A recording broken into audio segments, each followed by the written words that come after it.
on for a long period of time.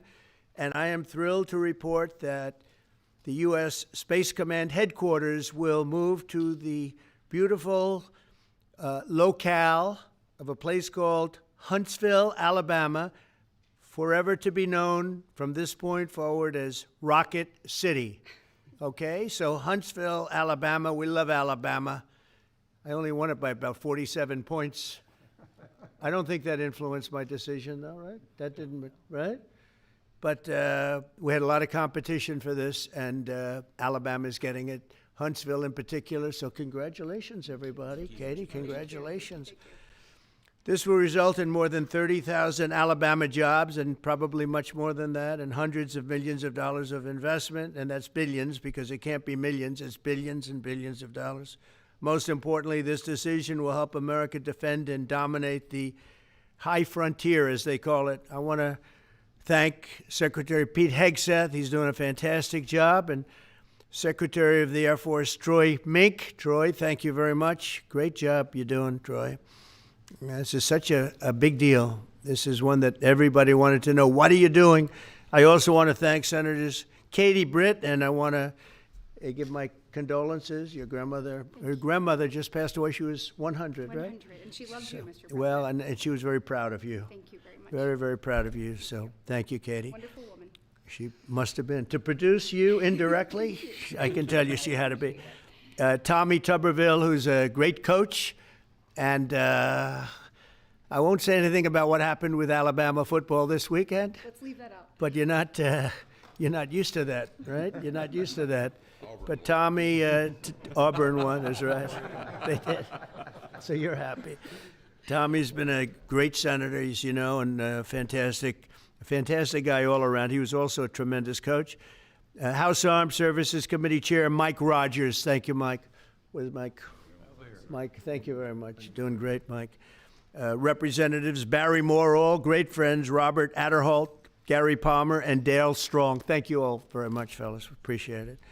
In my first term, I created a thing called Space Force, so important. You know, we were losing the race in space very badly to China and to Russia, and now we're far and away #1 in space, and reestablished Space Com with a mission to protect American space assets and detect any threat to our homeland. We initially selected Huntsville for the Spacecom headquarters, yet those plans were wrongfully obstructed by the Biden administration. And as you know, they moved them to a different locale. And today we're moving forward with what we want to do and the place that we want to have this. And this will be there for hopefully hundreds of years. That's where it's going to be. I will say I want to thank Colorado. The problem I have with Colorado, one of the big problems, they do mail-in voting. They went to all mail-in voting. So they have automatically crooked elections. And we can't have that. When a state is for mail-in voting, that means they want dishonest elections, because that's what that means. So that played a big factor also. In Huntsville, Spacecom will play a key role in building the Golden Dome, as you know. That's going to be a big thing. Everybody wants to be a participant in it. Missile Defense Shield, we're going to be having a Golden Dome that the likes of which nobody's ever seen before. The finest, the best. And by the way, Canada called. They want to be a part of it, and that'll be great. But Canada wants very much to be included in that, and we're going to work something out with them, I hope. It will also ensure that our technological capabilities, of which we're way ahead of anybody else, there's nobody close, remain unmatched long into the future. So I'd like to ask Secretary Hegseth to say a few words. He was very much a part of it. And really, everybody behind me was. Every one of these people would call me and lobby me. I said, Katie, I don't want to talk to you anymore. I know what you want. She said, that's right, sir. That's what I want. And they got their way. So I just want to congratulate. These are really special people. They're politicians in many ways, but they're great patriots, I think even more so than politicians. So they fought very hard to get it, and it's an honor to give it to Huntsville. Pete, say a few words, please. Thank you, Mr. President. As usual, right place, right time, for the right reason. In your first administration, you established the Space Force at a time when we knew we had to be looking to that domain of space.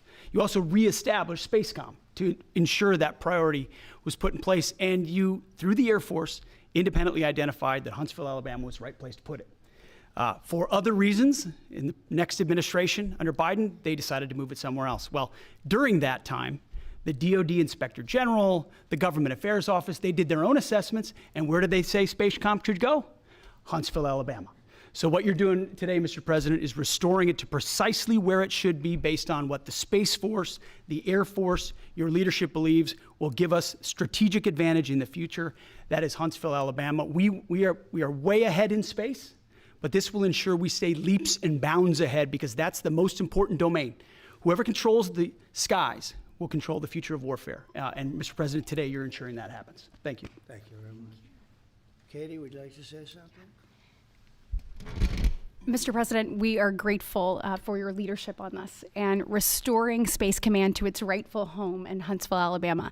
This delegation has worked together, both chambers, both parties, to make sure that Huntsville was the place that Space Command called home. As was mentioned, obviously the Biden administration chose to make this political. What we want to do is put the safety and security of Americans first. We want to make sure that our war fighter is put first, and we want to make sure that America continues to lead. And today, Mr. President, you've allowed that to happen. Thank you. Thank you very much. Tommy, please. Yeah, thank you. Thank you, Mr. President. This is a great day for our country, not just for our state of Alabama. We need help in our military. We need to catch up. And as Secretary has said, we're not behind in space, but we know where we're at, and we need to expound on that. Now, this move will save the taxpayers $480 million. It's not going to cost more. It's going to cut $480 million. We have the plans intact. It'll be behind a secure wall in Huntsville, Alabama, at Redstone Arsenal. We have 40,000 people there. We have the FBI there. We have missile defense there. We have NASA, Blue Origin, and SpaceX. It is the perfect place for Space Command. I would tell you today, and I've spoke with the President for the last 3 or 4 years about this, if I thought it needed to go somewhere else because I understand the security of our country, I'd be for that. But the best place for Space Command is Huntsville, Alabama, because what we have and what it means to this country is going to be so important. So thank you, Mr. President, for this, and we look forward to building a huge Space Command and having the Donald J. Trump Space Command Center in Huntsville, Alabama. Here. JD, would you like to say something? Sure. Well, Mr. President, thank you. I'll be very brief here. I lobbied the president hard to put it in Ohio, but he said these people behind us, these Alabamas, are just too powerful and too persuasive. And so it's in Alabama, but as Tommy said, this is exactly the right place for Space Force and Space Command. I think Americans ought to appreciate the fact that you can't win the battle of the future unless you control the skies. The cyber security, the communications, the entire infrastructure of the battle in the 21st century will be in space. So it was a visionary move in the first administration for the president to set up Space Force, and I think an equally visionary move to make sure that Space Force is right where it should be in Huntsville, Alabama. Thank you, sir. Thank you very much. Gentlemen, anybody want to say anything? Would you like to say? Mr. President, another promise made, another promise kept. You think about it, Redstone Arsenal is critical to national security. The president said when you were the 45th president, let's do what's right for national security. And today, that's exactly what we're doing. It's not because of this or that. It's because it's right for national security. You think of the 21 categories that were evaluated to determine what was best for national security. All indicators pointed back to Huntsville, Alabama, and Redstone Arsenal. We have the right people at the right place at the right time. Mr. President, on behalf of the people of the 5th Congressional District and all of Alabama, thank you for keeping your word. Thank you. Absolutely. Thank you very much. Anybody? Let me just say, Mr. President, I want to say thank you. And thank you for doing this because it was the right thing to do. When they looked at all the numbers, Huntsville was the place to go, and like you say, it was unfortunately pulled out, but you made it right. So I want to just say thank you again for a grateful nation, and to the state of Alabama, we're very grateful. Thank you, and God bless. Very much. Thank you. Thank you very much. Please, go ahead. Thank you, Mr. President. Throughout history, militaries has always understood that whoever could hold the high ground held the advantage. Space is the ultimate high ground. And what we're doing with moving the Space Command to Huntsville is absolutely critical to our maintaining dominance in that sphere. And it goes hand in hand with what we're trying to do with the Golden Dome and missile defense to defend against anyone else who tries to enter that sphere. So thank you, Mr. President. Thank you very much. Please. Thank you, Mr. President. And obviously, national defense is a huge issue. And when you look at the scores, Alabama was #1. And for political reasons, it was moved out of our state. But, Mr. President, thank you for making priorities the defense and the warfighter and the safety of this nation. And in the big, beautiful bill, that Golden Dome will be built in Huntsville, Alabama, and we're grateful for that. Thank you. Listen, as chairman of the Armed Services Committee, I care very much about what's most important for our national security. And the president held a nationwide competition to determine where we should have this command. If y'all remember, at the end of that competition, where Alabama came in first, there was a lot of complaints from the other states who did not place well. He said, we'll do it over with new criteria to accommodate your concerns.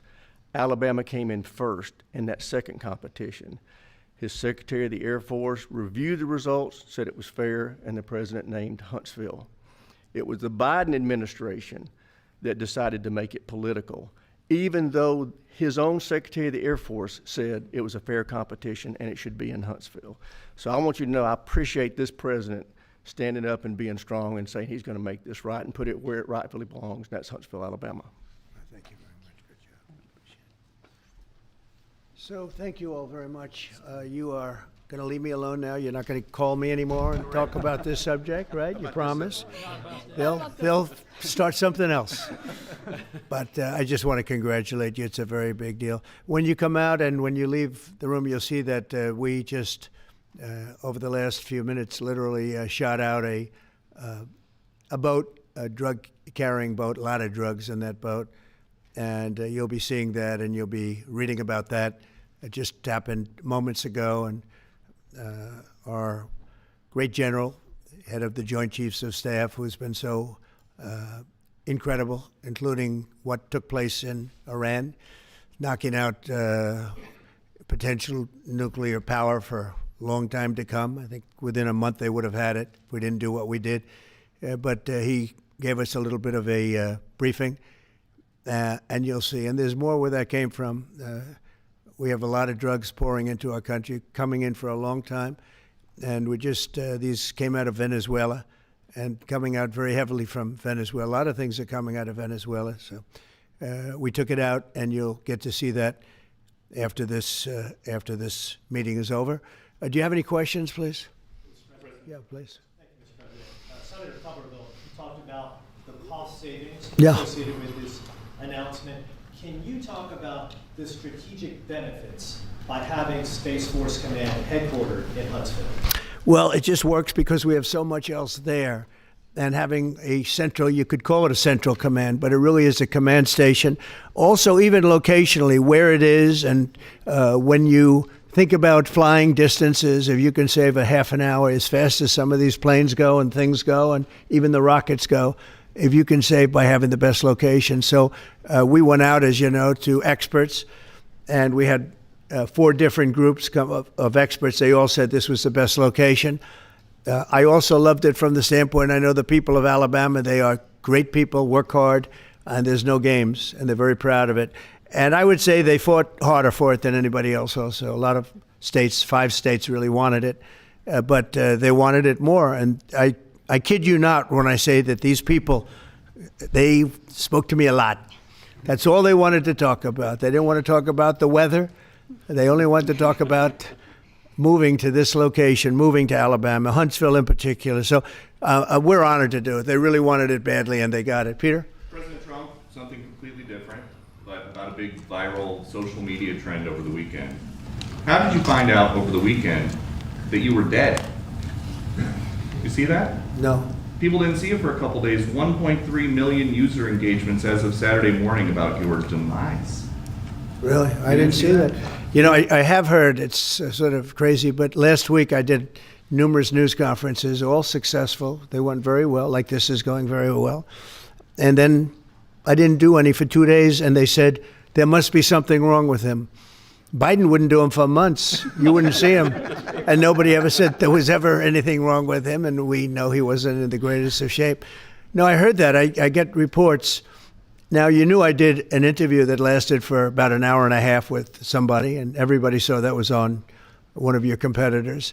I did numerous shows and also did a number of truths, long truths, I think pretty poignant truths. No, I was very active over the weekend. They also knew I went out to visit some people at the club that I own, pretty nearby on the Potomac River. And no, I've been very active actually over the weekend. I didn't hear that one. That's pretty serious stuff. I'm glad it's Well, it's fake news. You know, it's just it's so fake. That's why the media has so little credibility. I knew they were saying, like, is he okay? How's he feeling? What's wrong? I said, I just left.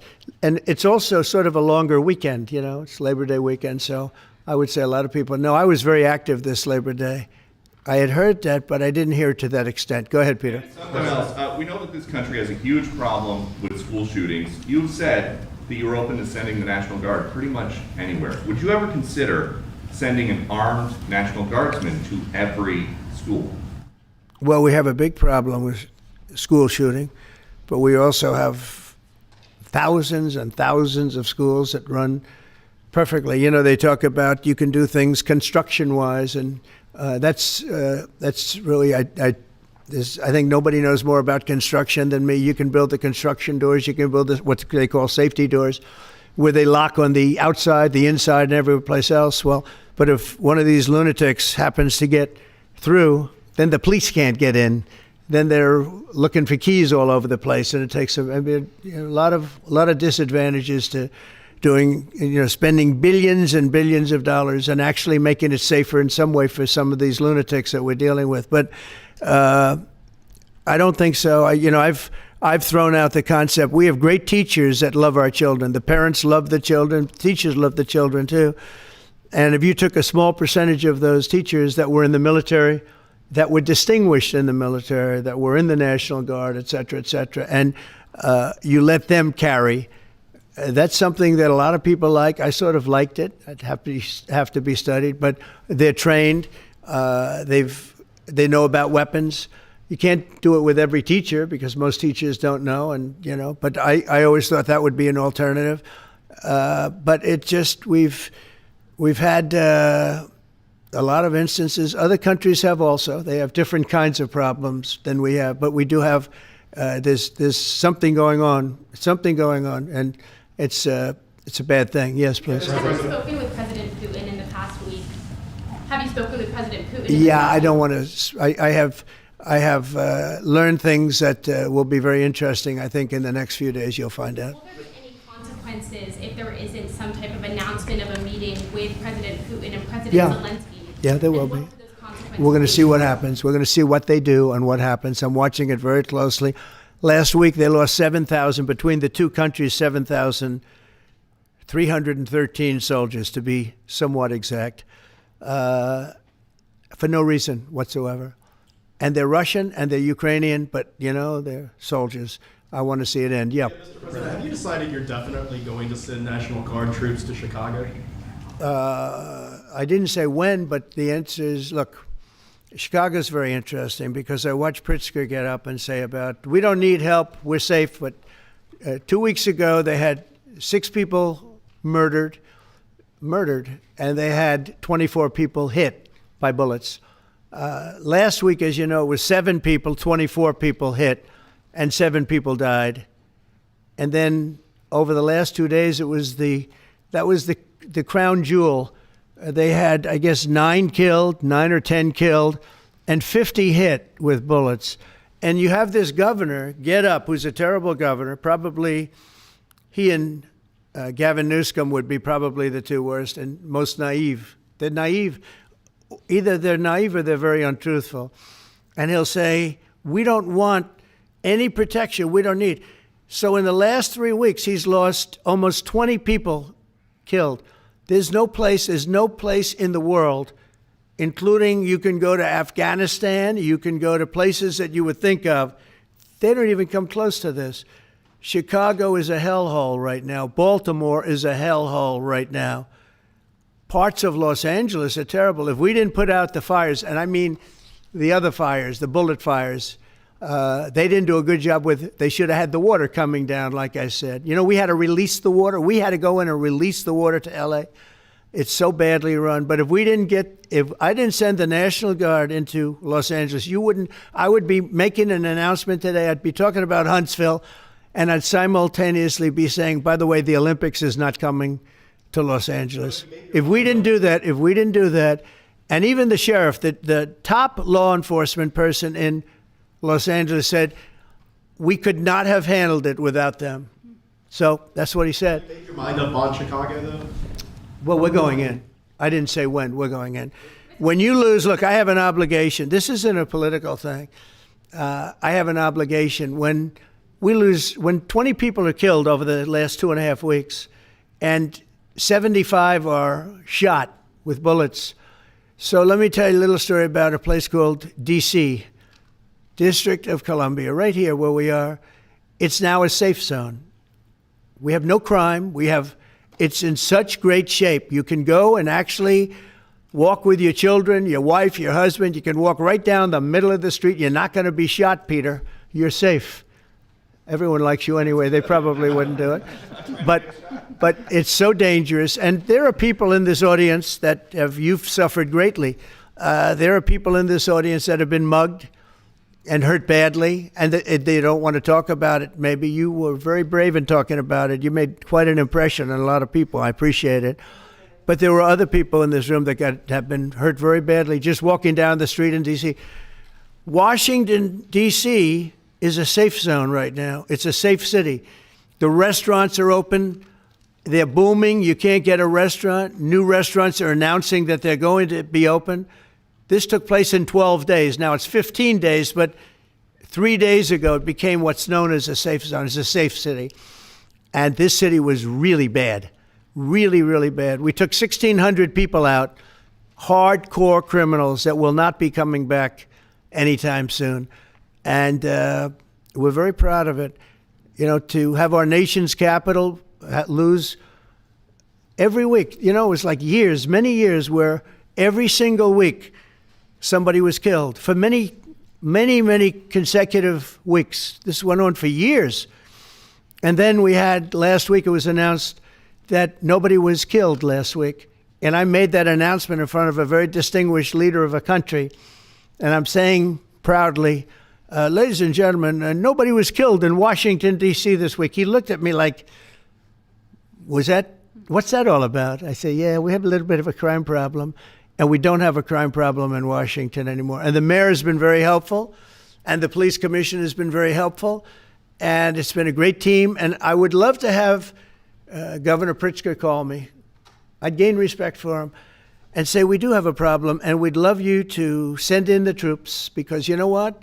The people, they have to be protected. I saw today on one of your networks, not a friendly network,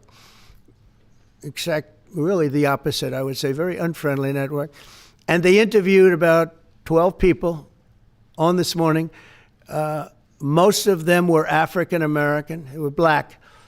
And they were saying, please, please, please let the president send in. These were people from Chicago. Please, we need help. We need help. We can't walk outside. We're petrified. If the governor of Illinois would call me up, I would love to do it. Now, we're going to do it anyway. We have the right to do it because I have an obligation to protect this country. And that includes Baltimore. I saw where Governor Moore was asking me to take a walk down the street of Baltimore. Well, Baltimore is a very unsafe place. It's rated number 4 in the city, one of the most unsafe places anywhere in the world. But, you know, we took care. This was a beautiful thing that happened in Washington because we showed that it could be done. And this wasn't just sending big, strong guys, and they are big and they are strong. You know, we had a great decision from the Supreme Court that had to do with sort of talent. It had to do with you are put down based on merit. You can hire based on merit. So merit for a soldier or for a policeman is strong, physically fit, having a certain ability, not a person that is woke and got the job through woke, but wasn't strong enough to lift a gun out of the holster, et cetera, et cetera. No, I looked at the police. As you know, last week I went over, we had a meeting with, there had to be 300 people, and they were all very impressive looking. And when the bad guys see them, they're not going to do a thing. And so I'm very proud of Washington. It serves as a template, and we're going to do it elsewhere. But Chicago is certainly going to be high. I would love to have him call. I would love the governor of Illinois. I'd be honored to take his call. All he has to do is say, sir, we need help. It's out of control. And everyone knows it is. He's not kidding anyone. I would love to have, I would say, Governor Moore call, because I watched him over the weekend trying to explain that Baltimore, what they need is housing. No, they don't need housing. They need to get rid of the criminals. These are hardcore criminals. You know, we took many people off the streets of Washington, D.C. They're hardcore. They're not going to be good. In 10 years, in 20 years, in 2 years, they're going to be criminals. They were born to be criminals, frankly. They were born to be criminals, and they're tough and mean, and they'll cut your throat, and they won't even think about it the next day. They won't even remember that they did it. And we're not going to have those people. Washington, D.C. is now a safe zone. It's a safe place. And you can walk, Katie, you can walk right down the street with, by the way, one of the biggest human beings I've ever seen, which is her husband. He was a football player for like 11 years in the NFL. He's a big person. But big doesn't mean anything when they have guns and when they have knives and everything else that they have, right? But you can walk right down the street, even by yourself, and you're totally safe. Washington, D.C. is a great thing. Yes, ma'am, please. Mr. President, as you're calling on Democratic leaders across the country to work with you on crime, do you see your efforts here in D.C., including, for example, working with Mayor Bowser here as a model for bringing more bipartisanship in matters not only with crime, but also issues that matter to everyday American people's lives? So Mayor Bowser's been great. She could have taken the thing, oh, well, and then after I clean it up, they'll take credit for it. You know what they do is they take credit. Like, we cleaned up Los Angeles. We did a great job there. And it was overwhelming what was going on. And again, the police chief made a statement that we could not have done, there's no way they could handle it. You saw what was happening out there. It was going to be a disaster. We stopped it cold. If we didn't do that, would have been a very sad day. And you know, remember, we have the Olympics, we have the World Cup, we have all these things coming, and we have 250, all of these things coming. But I watched Newsom get up and say he's doing a great, he's not, we're the ones that did it, and that's okay, whatever it takes, but the main thing is but he got up and said, we did it. Well, he didn't want us there, and he's going to need us again because it's starting to form again. I see it. It's starting to form again. You know, we have to maintain. It's like maintenance on an airplane. You can buy it, but you have to maintain it. And if you don't maintain it, a good plane becomes very unsafe very quickly.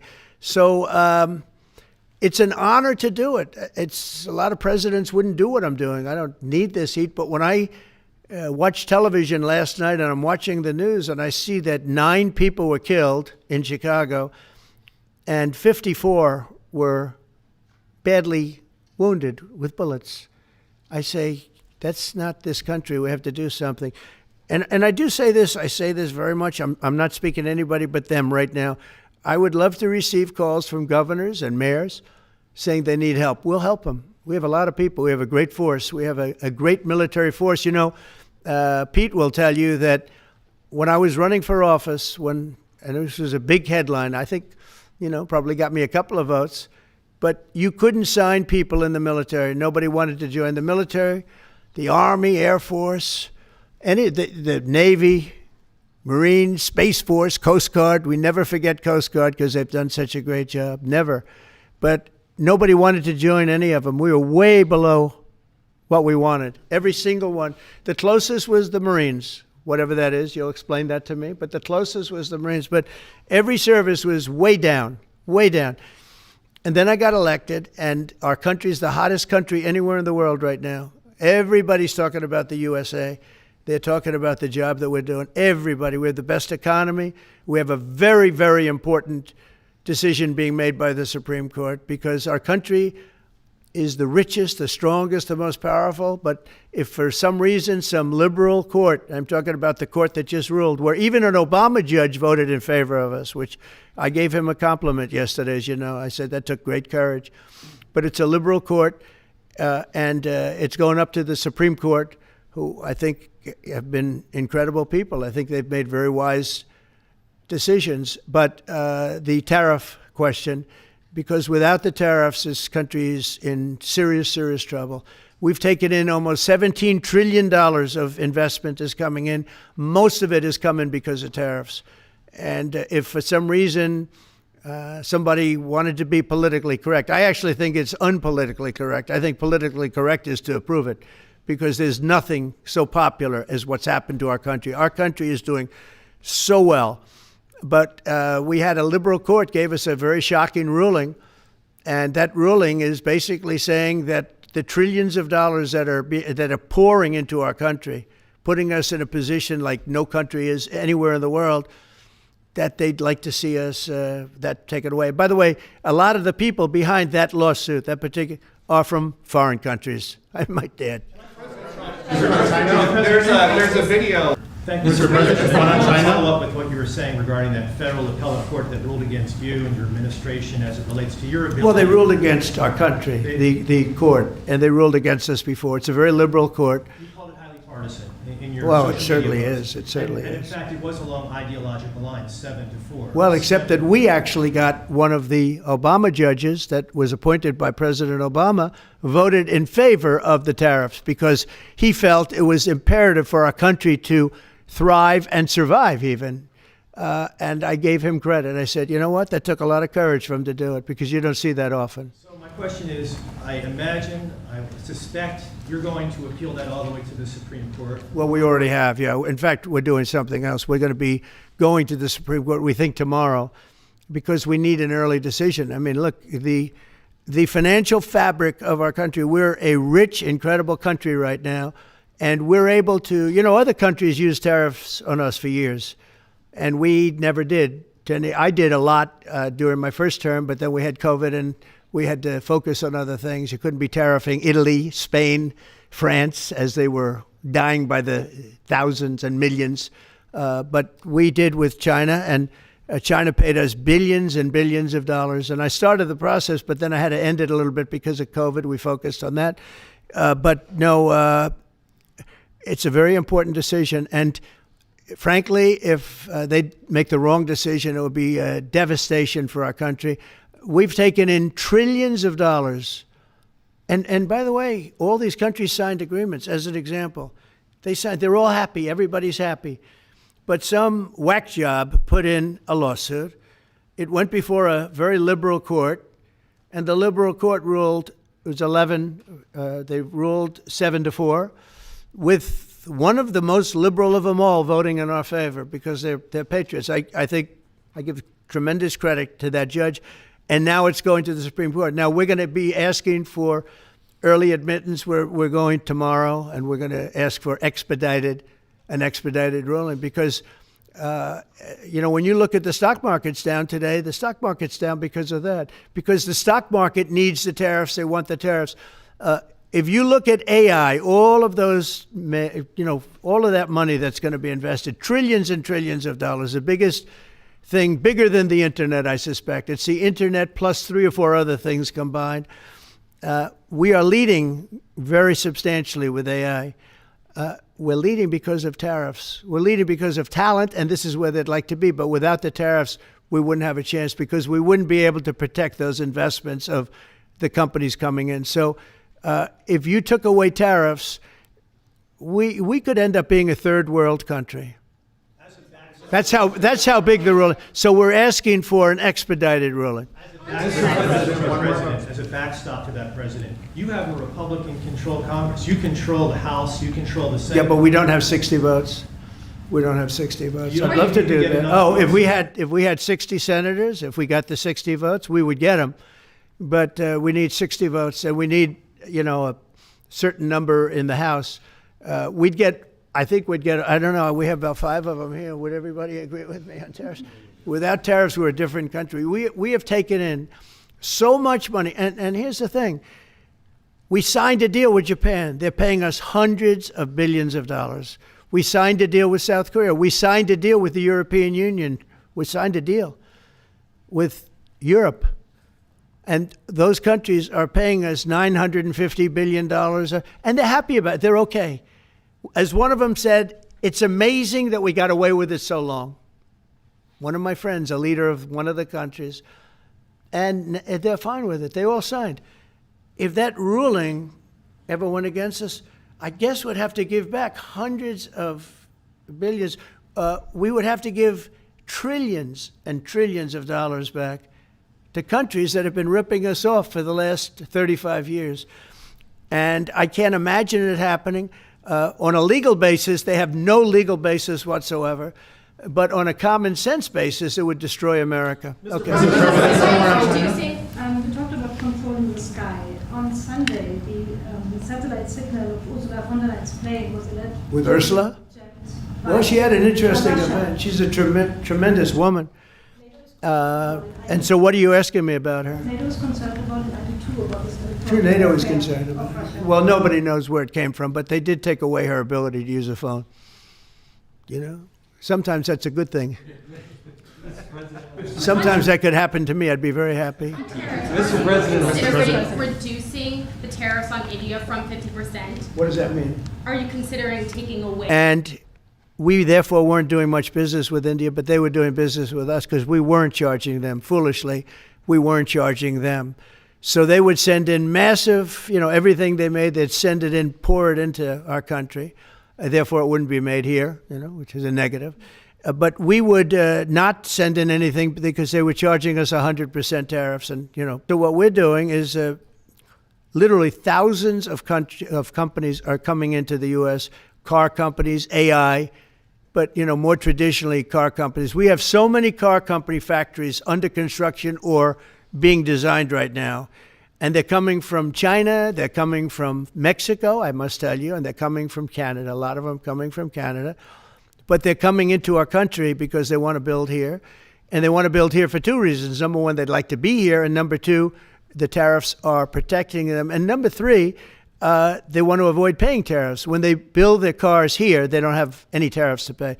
When you build here, you don't have any tariffs. Mr. President, Go ahead, in please. light of the Minnesota shooting last week, the Department of Homeland Security is now awarding more than $100 million to hundreds of faith organizations across the country to help them ramp up security.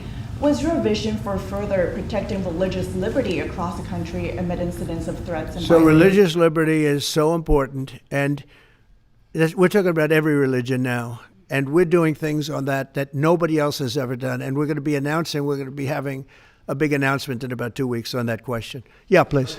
On Space Command, sir, are you concerned that people may not be willing to relocate from Colorado to Alabama? No, I'm not worried. It will get somebody else.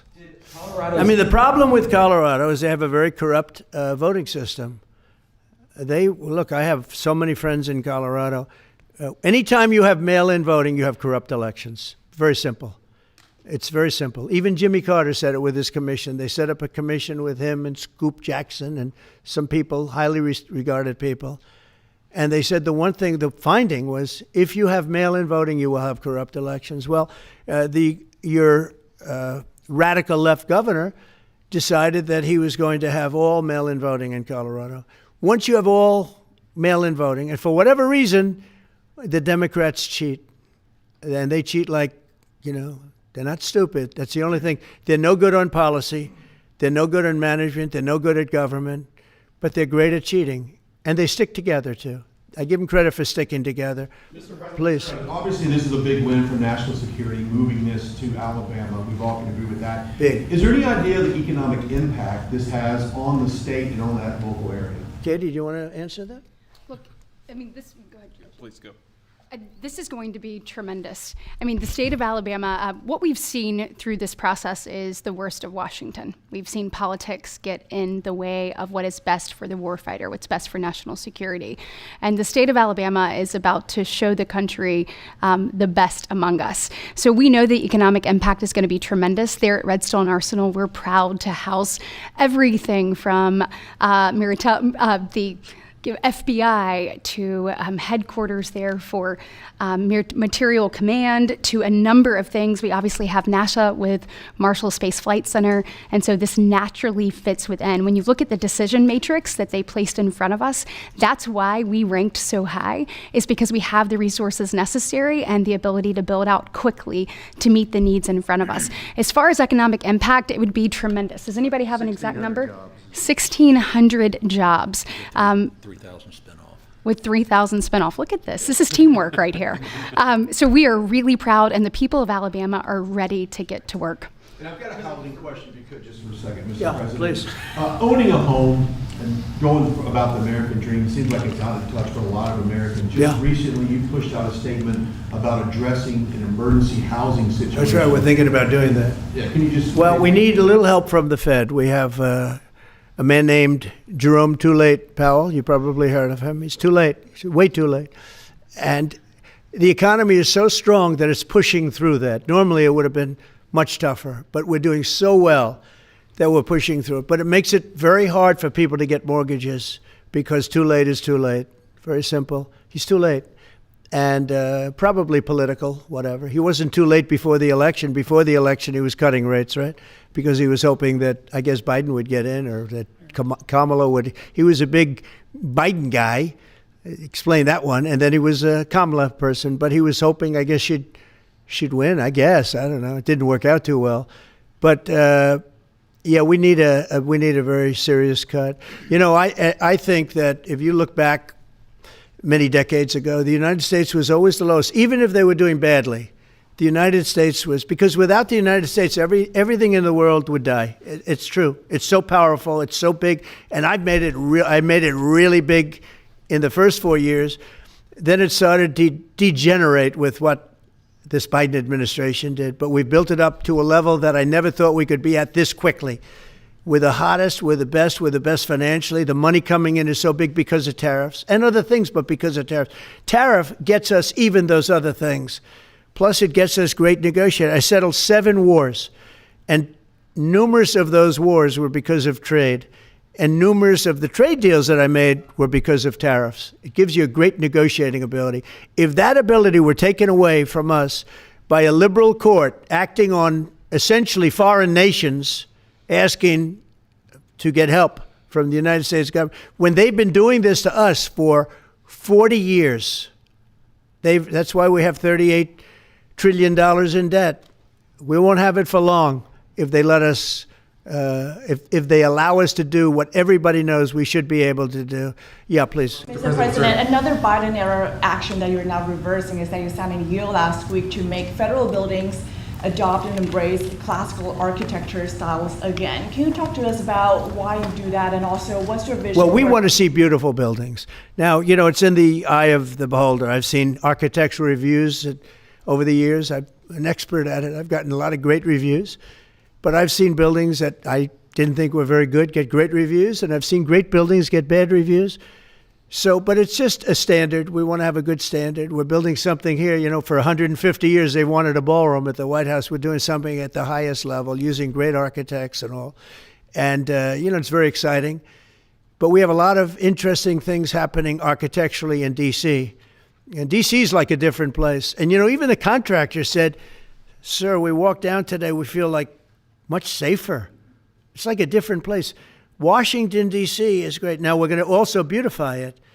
We're going to put a topping on the roads. We're not going to rip them apart and take 4 years to build a road that was exactly the same by the time you build it. But we're going to put toppings. We're going to put new medians in. We're going to get the graffiti off. We're going to put tiles up in the tunnels where the tiles are missing. We'll do the whole tunnel instead of, you know, a little area where you see new tiles, old tiles that never look too good. But they could use it. You know, they've been up for 50 years. They've served their duty. But we're going to make this within about a 20-mile radius from the White House. We're going to have this place spick and span. It's going to be crime-free, and it's going to be spick and span. It's going to be, you'll be proud of Washington again. Go ahead, please. Sir, China's having a massive military parade that President Putin and Kim Jong-un will be attending. Do you interpret that as a challenge to this? And are you concerned at all about those countries? No. Some sort of counterweight? Not at all. China needs us, and I have a very good relationship with President Xi, as you know. but China needs us much more than we need them. No, I don't see that at all, no? And I had actually a very good meeting with President Putin a couple of weeks ago. We'll see if anything comes out of it. If it doesn't, we'll take a different stance. We can do what they have to do. Thank you very much, everybody. We appreciate it. Thank you. Thank you.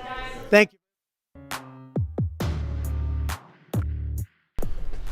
All right, well, that was President Trump doing the thing. I wish they would announce up front what these announcements are for. He just says President Trump makes an announcement, and then all of a sudden they came out with all this information about Space Command being moved and all of that. Either way, I got to get the schedule together for Coffee with Hooligans. Trump's why we are late. Okay, I'm blaming Trump today. Either way, I'm going to drop this Linktree link in all of the chats really quick, and we're going to wrap this up. But like I said, we'll be live again in a couple hours when I get the schedule together for Coffee with Hooligans.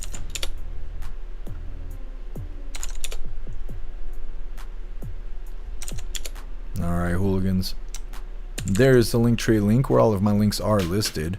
So if you'd like to make donations, join membership programs, or purchase any merch, we'd really appreciate it. All of your guys' contributions keep us running every day except for Sunday, because we gotta have a day to recharge those batteries. Definitely go join Discord. Discord is our free hooligan community. It's the best way to be notified every single time we go live. The hooligans are there keeping the conversation going 24/7, and we have 2 news boards to keep you up to date with everything going on around the world. So definitely go join Discord. If you're feeling real saucy, go join jeffmaclive.com. Over on the website, it is the best way to experience a live. Our built-in chat has more ability than any other platform. You can post memes and GIFs and custom emojis and links and all kinds of stuff right there while watching the live. You also have access to Hooligans Alley, which is our private social media area. You'll have access to the forums, the arcade, and the AI, as well as the group chat. So definitely go get yourself a membership for jeffmaclive.com. It's the home of the hooligans. Alright, like I said, I gotta get the schedule together, and we'll be live in a couple hours. Make sure you hit that like button on your way out. Let me see. Let's just raid out really quick. Let me see who's live. I always forget to do that in the Trump lives. Glamour's live. Let's raid Glamour.